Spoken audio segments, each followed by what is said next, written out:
Yeah. Please tell me that I can't, that I won't, that I fail, that I'll never make it out, yeah. Please tell me all the bad, never good, fill my head full of every single doubt, yeah. Please say any negative thoughts, I pop off when I hear people say I cannot. I get off to the thought of proving everyone wrong, I won't stop to the top, so you better back off and get lost. I'ma stay loud, stay proud, never running out, never heading south. I'll be spreading out, call it word of mouth, can't put me down, I'll be getting loud. You can have your doubts, not what I'm about, have your fucking cloud. It be raining now, I keep making sound, go another round, bitch I'm legend bound, can't stop me now.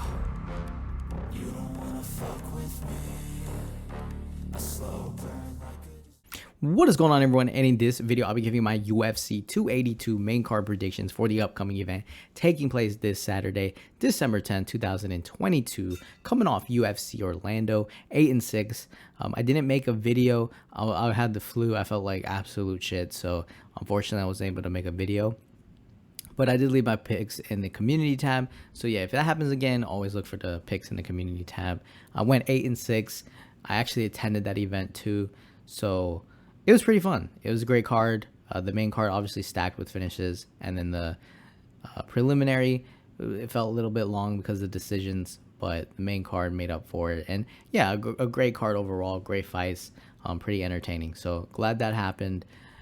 Hopefully I don't get sick in a long time, because that definitely sucked. But either way, let's go ahead and talk about the first fight on UFC 282 main card. In the first fight in the main card, we have Bryce Mitchell taking on Ilia Topuria in a featherweight bout. 15-1 for Mitchell, 12-0 for Topuria. So for this fight, obviously I think Bryce Mitchell is getting a step up in competition. Probably going to be his... this probably going to be his hardest competition. Because when you look at... You could argue that, like, Edson Barboza was his hardest competition. But the thing is, Edson Barboza can't defend a takedown against like a really good grappler, and he just had nothing, right? He got taken down 4 times. He got pretty beat up on the floor.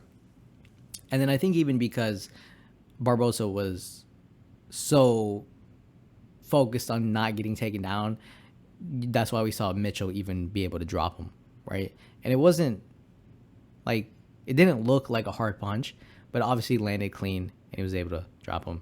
And then, yeah, he just dominated the fight. And that's what he's going to try to do, right? He's going to try to dominate the fight with the wrestling. Took down Andre Fili 7 times, got the unanimous decision. Charles Rosa took him down 3 times, unanimous decision. Got the submission via twister against Matt Savelas. And then the other fights, unanimous decision, and then a majority decision. So most of the time, this dude's going to grapple you. Maybe his striking gets open because you're so focused on the takedowns, and so he's able to land some pretty good shots on the feet. But I would say for the most part, he's going to take you down. He's going to try to beat you up. He's going to try to grind you out and get the victory. But that being said, I think Topuria is someone who has really good takedown defense, at least in the fights that he's had, and probably going to be the dangerous striker on the feet. So in this fight, I'm not saying Mitchell doesn't land a takedown. I'm not saying that maybe he gets taken out. Like, I don't think he's going to get taken down necessarily, but I do think Topuria is going to not get taken down like at will or held down for like 5 minutes, right? I think Topuria is going to be able to land some pretty good shots on the feet in close as well.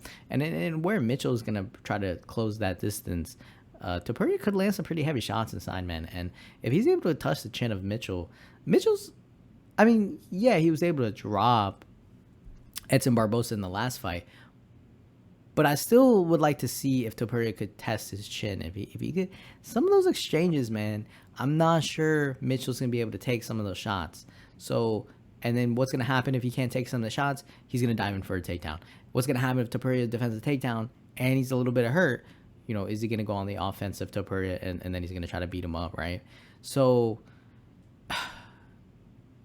it is a little concerning because I do think Topuria sometimes, when he does get into the wild exchanges, because he can land bombs, but the issue with him is, he can also get clipped as well if he gets a little bit too crazy with it. So I think he needs to land his bombs, but it's got to be controlled. It's got to be, not leaping in from a distance, right? Because then he's going to get tagged or whatever. And Topuria, he has to be confident with his wrestling as well, because if he's focused a little bit too much on getting taken down or something, Mitchell might be able to drop him just because he's distracted, basically, right? And I think this is a good fight. I think this could be fight of the night. I think it's a pretty good test for Bryce Mitchell to really see like what we're gonna get from him. Is it gonna be like a classic performance where Mitchell's able to take him down at will, hold him down, and Topuria is not able to do anything, or are we gonna see Topuria defend the takedowns and then possibly threaten with some big heavy shots on the feet and be able to hang with him, right? Because I think Mitchell is probably confident in thinking that he's gonna take everyone down at will. And so he doesn't really have to worry about what you're going to do on the feet. But this is good matchmaking because Topuria, undefeated fighter, that's another little bit of sketchy thing just because, you might think like he's unbeatable or whatever. But he's facing a tough guy in Bryce Mitchell. And obviously the more fights Bryce Mitchell has, the more he's learning, the more he's putting it together and improve on his striking or whatever. So this is one of those things where I think one of them gets a finish just because of how they fight, whether it's Topuria's ability to just get that KO, TKO, and land some big heavy shots. And then for Bryce Mitchell, I think he wants to, it's cool to constantly dominate fights and win via decision, but if you really want to tap into that next level, you're really going to have to get a finish here. So I think he needs to start stringing together some finishes. And honestly, maybe he's able to get some sort of on the feet finish if Topuria gets a little bit frustrated and overextends, gets a little too wild and gets clipped. I don't know. Maybe he does. But I think Topuria is going to come out there. I think he's going to close the distance. I think he's going to land bombs. I think he's going to be able to test the chin of Mitchell. I think he might get taken down or he might get caught up in something, but I do think he might be able to defend a couple takedowns here and there. And if he's able to land when he gets back up, I'd like to see if Mitchell can deal with that aggression and what's he going to do when you got somebody really going after you and landing some bombs. So I'm going to go Ilia Topuria to defeat Bryce Mitchell. I'm going to say I'm going to win in round 2 by KO TKO. In the second fight on the main card, we have Darren Till, 18-4-1, taking on Dricus du Plessis, 17-2 in a middleweight bout. So I think if you look at this fight a while back, right, and they fought, you might be like, Darren Till, he's going to take advantage of the over-aggression and of the little bit of lack of defense when you got du Plessis coming in there. I think he definitely can be clipped, right? And you might be like, Darren Till's going to counter him, he's going to drop him, he's going to put him away, and it's going to be all she wrote. I think maybe when he was coming off the wins over Donald Cerrone, Stephen Thompson, I think you could be like, okay, he's going to get a finish here or something. But after losing to Tyron Woodley, after losing to Jorge Masvidal, getting a split decision over Kelvin Gastelum, lost to Robert Whittaker, lost to Derek Brunson, and then I think he's had some injuries or whatever, Darren Till is just sketchy to be picking at this point. Especially in a fight where du Plessis is honestly not necessarily like the most dangerous striker on the feet. Like, I truly do think Till can take advantage of some of the lack of defense when he's running towards you, and he tries to land some of the big, he could land some hard shots on Till, but he does definitely, I think, leave himself a little bit exposed on the feet when he pushes forward. And obviously Darren Till could land one of those left hands and put him down, or badly hurt him or whatever. So that's the only thing of this fight that sketches me out a little, because I honestly think du Plessis could honestly even go in here for the takedown. And we've seen Darren Till just not be able to hang when he gets taken down. He's not able to get up. It's just not really good get-up game or anything there. And if you got a guy on top of you trying to, at the same time, land some ground and pound or whatever, that's going to drain on him as well. And then so when Till gets back up, we kind of see something like Derek Brunson fight, where I honestly think Derek Brunson has no business beating someone like Darren Till on the feet, right? But it's just not enough to have such low volume and just try to rely on one shot. And that's all you got. it's just not going to work, right? Against someone, and you might be the better striker, but if you're only trying to counter off one shot and it's just not working, and then you're getting taken down, you're not going to win a decision.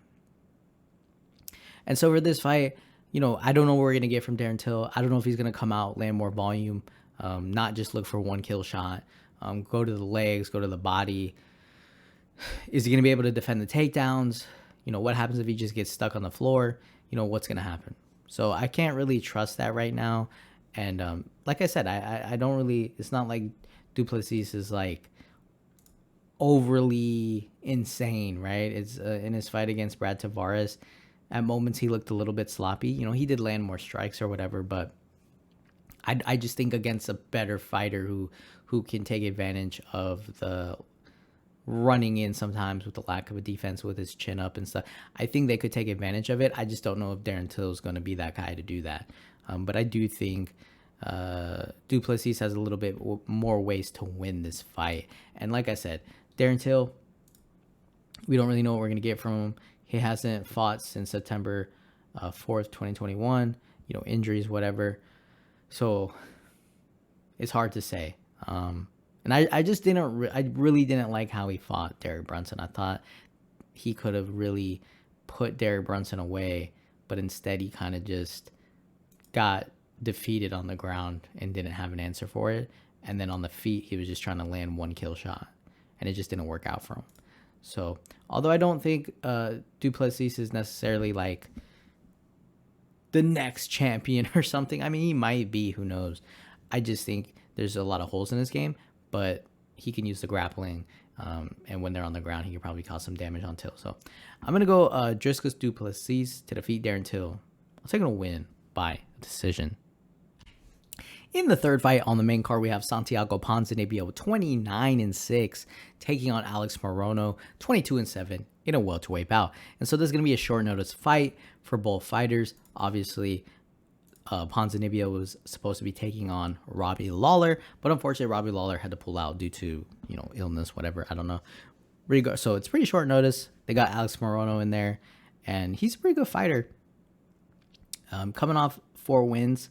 So he's done well outside of losing to Anthony Pettis and Chaos Williams, but he's got a 4-fight win streak. Put away Don Cerrone, but you got to be putting away Don Cerrone at this point, right? And then he defeated 3 guys by decision. He's definitely a point fighter. Like he has capabilities to finish people, but I think more so he's a point fighter. He has that kick game, right? He's constantly bouncing on his toes. He's able to land the kicks from a distance, kind of blitz in, land some strikes. So he's one of these guys who he knows how to point fight to get a decision, right? And then obviously with someone like Santiago Ponzinibbio's game to get in there, throw down. We saw that in his last fight against Michel Pereira. He was game to get in there. Unfortunately, losing a split decision. Before that against Jeff Neal, split decision loss. Against Miguel Baeza, a unanimous decision victory against Li Jingliang. He got caught and then put down in that fight.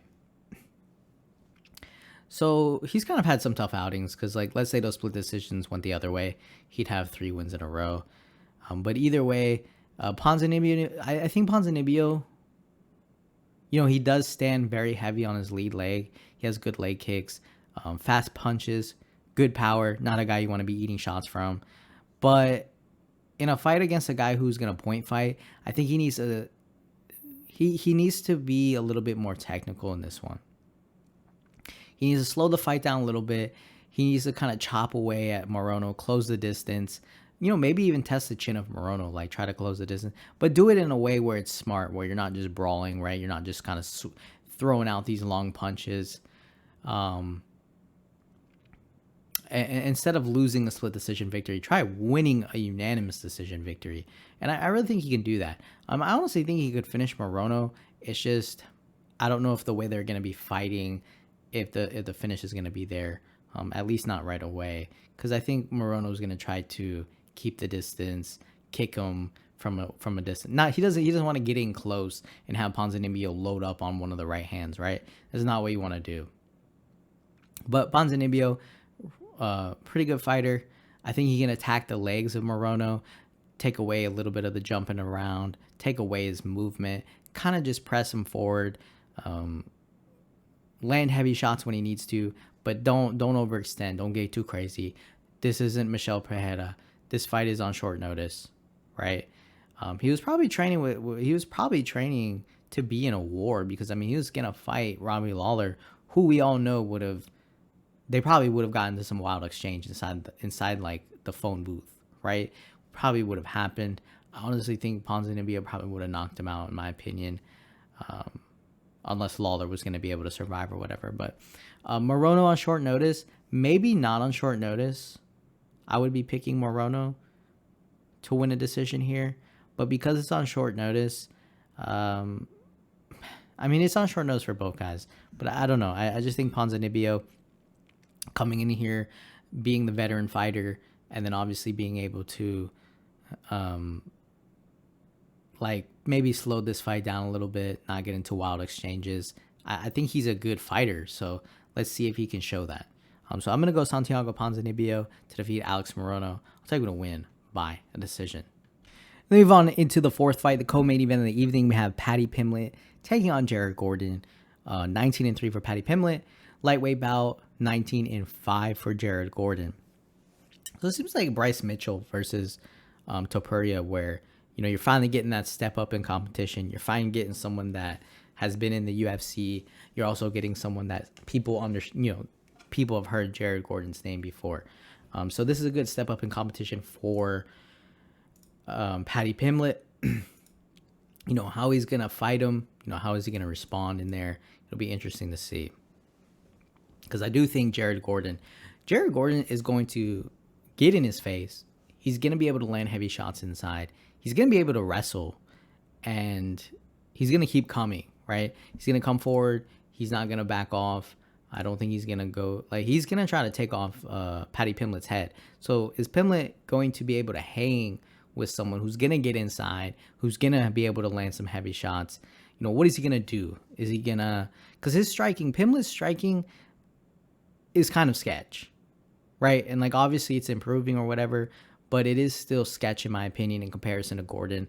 I think Pimblett doesn't want to be trading on the inside with Gordon. We even saw in his last fight against Leonardo Santos where Gordon had to make up for the reach disadvantage, and he was lighting Santos up against the fence. He was going in the body. He was closing that distance, getting on the inside, and he was able to beat him up. 116 significant strikes to Santos's 36.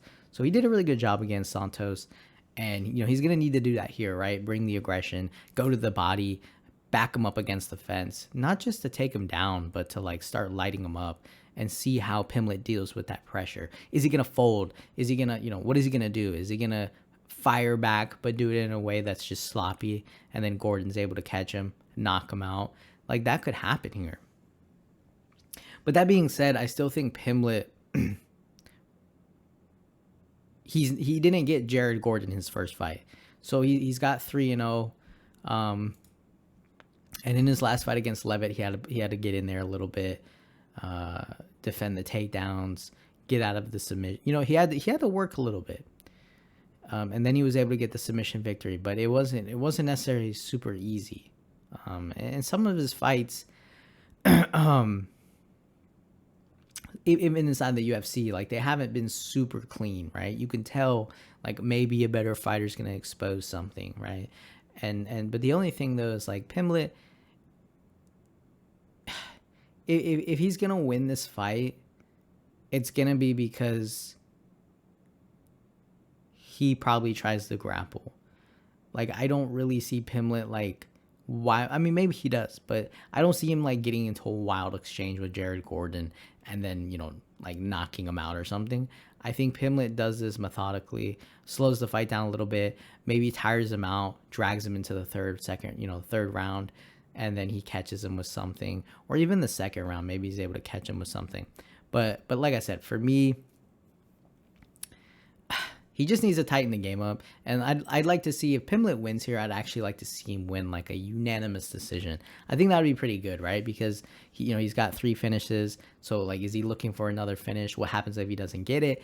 And that's the stuff that kind of throws you off, right? So I think if he slows this fight down, picks apart Jared Gordon, works in, tries to tire him out a little bit, stays away from like wildly exchanging inside close, right? And holding Gordon against the fence, kind of working over him, and then maybe in the second round he's able to get a submission victory, catches him in a bad position. It's gonna be tough, man. It's because that's the thing too about Pimblett is we get to see like what improvements he's made, right? What's gonna happen when he has to stand and trade with someone who's just gonna try to take your head off. Versus someone who's going to grapple you, right? So it'll be interesting to see what we get inside the UFC and how he looks inside the UFC versus like wherever else he's been at. Because, Jared Gordon, what is that, 8, 9, 10, 11 fights inside the UFC. So, hey, man, he's not going to be in here just sitting back doing nothing, man. Like, he's going to come forward and he's going to bring that aggression. And we're really just going to have to see if Pimblett's able to hold on. And what he's able to do, and maybe he does make it look easy. But I actually think best case scenario, Pimblett wins like a unanimous decision, and we get to see him like strike and have to do a stand up and then deal with the rest. Like I think that'd be better for him. But if he can get Gordon in a little awkward position, maybe Gordon's diving in for a takedown and then Pimblett pulls off the submission in the second round. So I'm going to go Paddy Pimblett on this one. I think it's a close fight. I think it's a good fight for both fighters. We're really going to get to see what Pimblett's got. So I'm going to take Paddy Pimblett to defeat Jared Gordon. I'll take it a win by round 2 submission.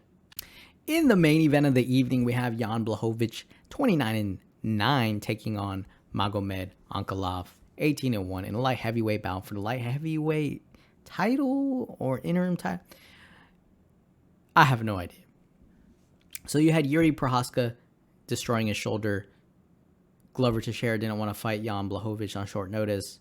Blachowicz stepped up. Magomed Ankalaev stepped up. And so we're getting like a interim title fight for the interim title. I'm not really sure, honestly. Or for the title, whatever it is. Either way, when they say like who asked, no one asked for this fight. And so it'll be interesting to see. Maybe it's one of the most exciting fights ever. Closes up the year. Maybe it's one of the most boring fights ever. And maybe Blachowicz ends up winning the title. And then but we all know he'd get his ass beat by Glover Teixeira. And probably even Yuri Prochazka, honestly. Who knows? But so to quickly talk about it, Jan Blachowicz 7-4 inside the UFC. I would say he probably is going to struggle with the grappling if Ankalaev decides to go that route. I think against really good grapplers, Jan Blachowicz just is not able to hang with them, especially guys that can control on the floor, not just get the takedowns, but that can really dominate with control like Glover Teixeira. Blachowicz, always dangerous with the power, whether it's kicks to the body, leg kicks, we saw that against Alexander Rakic, hooks, Blachowicz can rip your head off in close at any moment. You can't get sloppy with it. But I also do think Blachowicz isn't necessarily outstriking people like better strikers. I think he can be outstruck against someone like he hasn't lost since Thiago Santos and Glover Teixeira. He's beaten everyone else, but I don't know. I feel like it's against guys that want to trade with him, right, or something like that. And that's just not the most effective. Or they get a little bit careless, like Corey Anderson, who got dropped or whatever. He beat Jacare Souza, split decision. That was a interesting fight. But yeah, I don't know. Jan Blachowicz, Ankalaev is very well-rounded. He's not one of these guys who I think I don't see Ankalaev coming out here and just trying to brawl with Blachowicz, right? I think he's pretty light on his feet for a light heavyweight.